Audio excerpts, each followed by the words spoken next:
I want you to forget everything you know about the driver golf swing. Forget everything. For some of you, that's going to be easier said than done.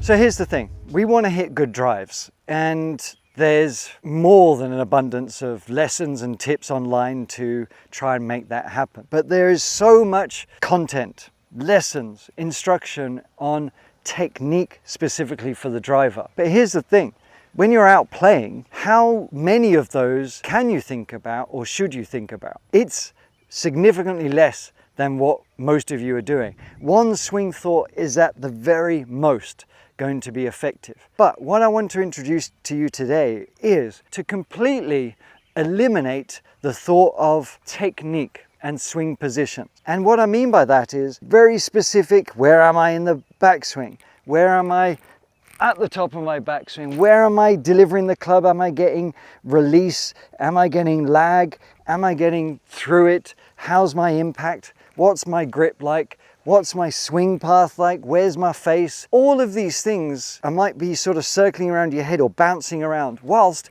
we're trying to hit a shot down there. It's practically impossible. Impossible. And it's why we struggle to take the range to the course kind of thing. So what do? Do we just close our eyes and go, please hit a good shot? Please, please, please. No, but sort of yes. Because what I want you to do is tap into feel and understanding what things you are feeling.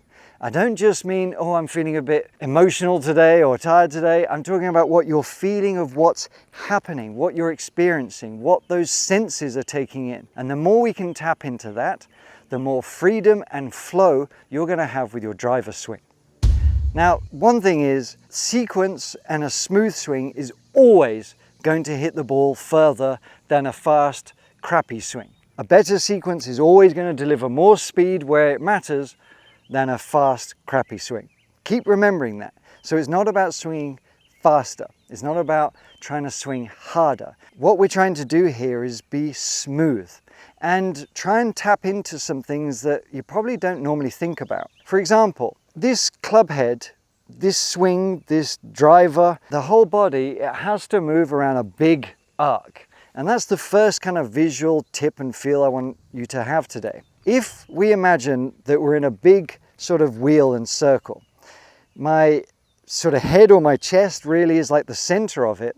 And what I'm doing is drawing and painting a big circle with my hands, okay, or the club head, whichever you prefer, but I'm tracking a nice big smooth arc and circle here, kind of like a big wheel.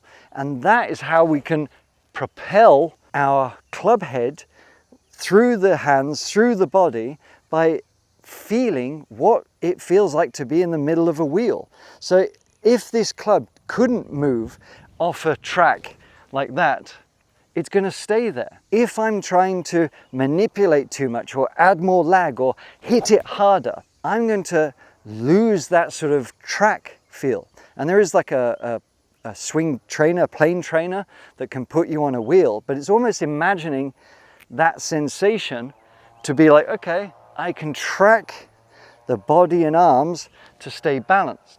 But here's the thing, what I'm trying to get through to you is, what do you need to feel to make that happen?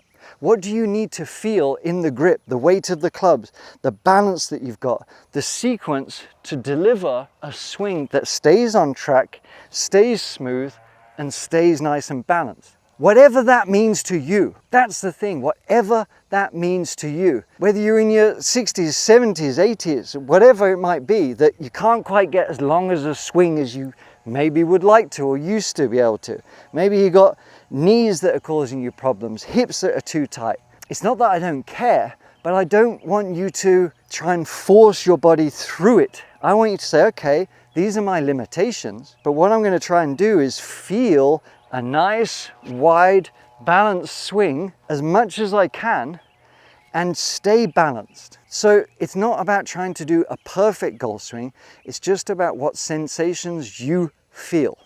Before we get on to the final element to really take this feel thing to a next level with the driver, what I want us to do is do some practice swings with your eyes closed. Close your eyes. Have some practice swings and don't just be mindless like this, just swinging backwards and forwards. I want you to have a very good rehearsal. A rehearsal of what you're trying to do. Create that awareness. Listen to the sound. Feel what's happening in the feet, in your legs. Close your eyes. Wind up here, drop it back down and through. And we start slowly, we start small, but I'm keeping those eyes closed, and I eventually ramp up that speed.